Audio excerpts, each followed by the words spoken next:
we've reached the end of Genesis, and so that takes us to Exodus.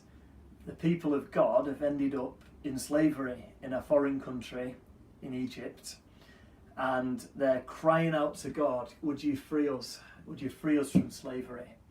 And that's why we have the Exodus story, because on the surface, it's just a great story. It's a story about God calling this guy Moses, but not just Moses, his sister Miriam and their brother Aaron. And together, again, he calls a team, and together he calls them to free the people. And so they have to go to Pharaoh and say, let my people go so that they may worship me.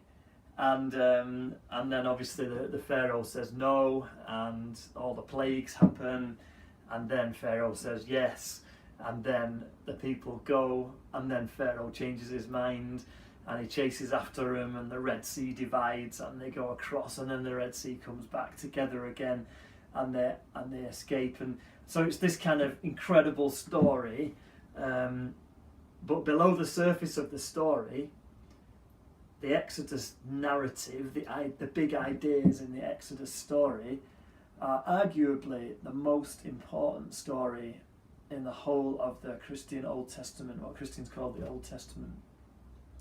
It's a story that the prophets come back to again and again. When the people go into exile much later, they're longing for another kind of Exodus, another Moses who would save them. So it's a massively important story for a number of reasons, actually. And so some of the reasons, there's probably four main reasons that the Exodus story is really important in this thing.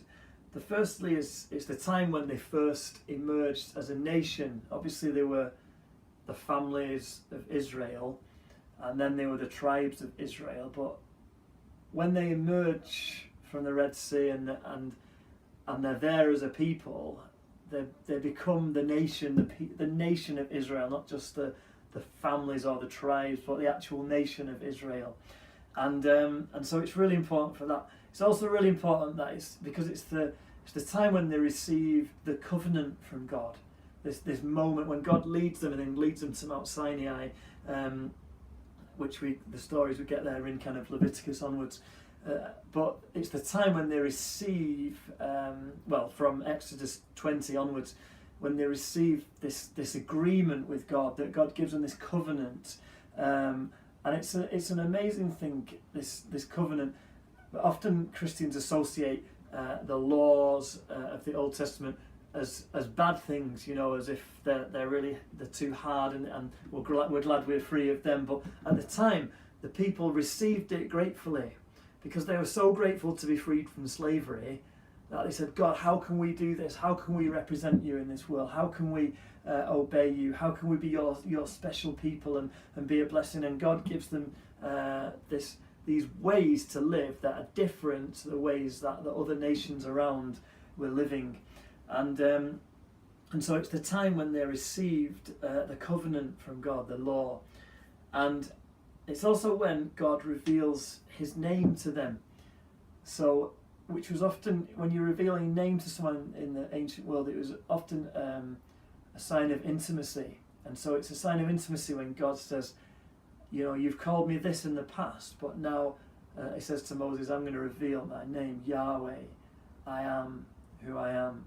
And so there's this kind of intimacy between God and people that happens. And even the way that it's described, when God says, I'm the God of Abraham, Isaac and Jacob, even the way that's written, it's the closeness, it's like, it's almost, you could almost say it as, I am God Abraham, I'm God Isaac, I'm God Jacob, that he associates his name with his created beings. And so there's a closeness that comes in the Exodus story between God and his people. And for Christians, it's a really important moment.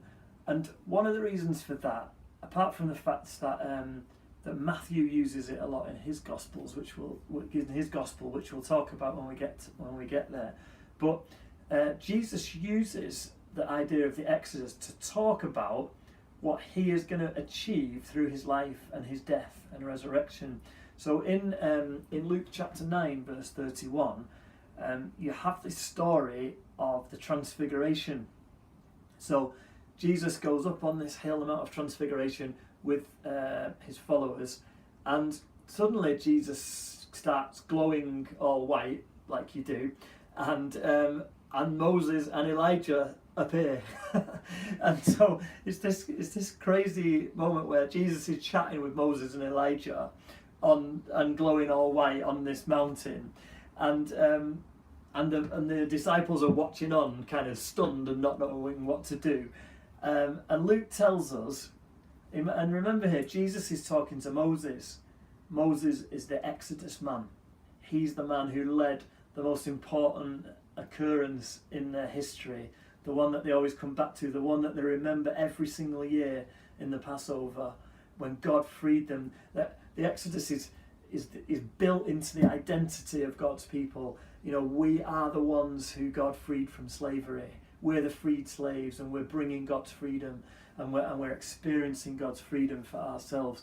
And so it's a really important moment that this happens. And the fact that Jesus talks to the Exodus man, and Luke says that Jesus spoke to Moses and Elijah about the Exodus that he was about to accomplish, his own Exodus.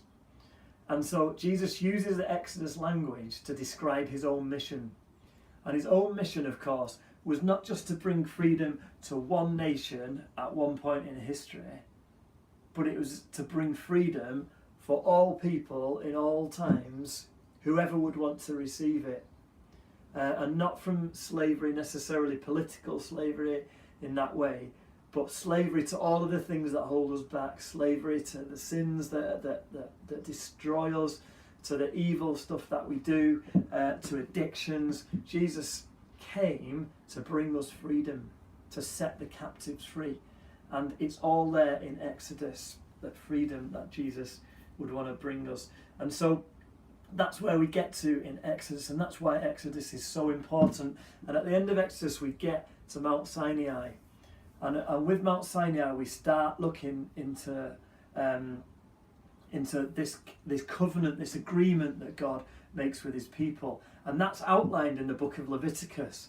Now, Leviticus is not everyone's favourite book. Sometimes if you're trying to read the Bible from start to finish, which is quite hard work, you get to Leviticus and you think, what the heck is this about? Why do I need to know about how to deal with mildew? Why do I need to know about what to do when I have a nocturnal emission? You know, why am I reading this stuff, and it's boring, you know. And we get to that, and actually Leviticus is about worship. It's about worship. It's about connecting with God. The Levites were the kind of worship leaders, if you like, of their time. They were the ones who helped the people to connect with God, and so Levi means to join together God and his people, and to bring them into one place, and to help them connect together. And the climax of Leviticus for me is chapter 16, when the high priest goes into the most holy place. And when the high priest goes into the most holy place of the temple or the tabernacle, it's only him that's allowed to go in there, and only once a year. And it's this incredibly holy moment. It's so holy that, and the people were so kind of nervous about what might happen, that they would tie a rope round the priest's ankle, so that if he died while he was in there, they could pull him out. And the priest goes into this place, and he sprinkles blood on the altar, the blood of a lamb, and he says, would you forgive our sins? If we've sacrificed this, would you forgive us our sins? And he puts the blood on the mercy seat, and he asks God for forgiveness for the sins of the nation. And the cloud of God, the cloud that represented God, and comes down, and he spreads these clouds of incense around, and the cloud of God mixes with the cloud of incense, and you have this incredible moment where heaven touches earth. And it's a symbol of what's going to happen, and what can happen for us, that we can encounter God, that through what Jesus will do, that heaven will touch earth once again, and that we can meet with God. And Jesus stood before the high priest of his day, who is called Caiaphas. And Caiaphas says, "Are you the Messiah, the Son of God?" And Jesus says, "It is as you say, and you will see the Son of Man sitting at the right hand of the Mighty One and coming in the clouds of heaven." And think about that image of the cloud of heaven descending. And it's no wonder that Caiaphas ripped his clothes and said, "This man's blaspheming." Because if it wasn't true, if Jesus wasn't the chosen one of God, the Son of God, then he would have been blaspheming. But Jesus uses that imagery. And so Leviticus is about heaven touching earth. It's about how we engage with God, and it's about worship. And we're going to do some more on Leviticus in the next film.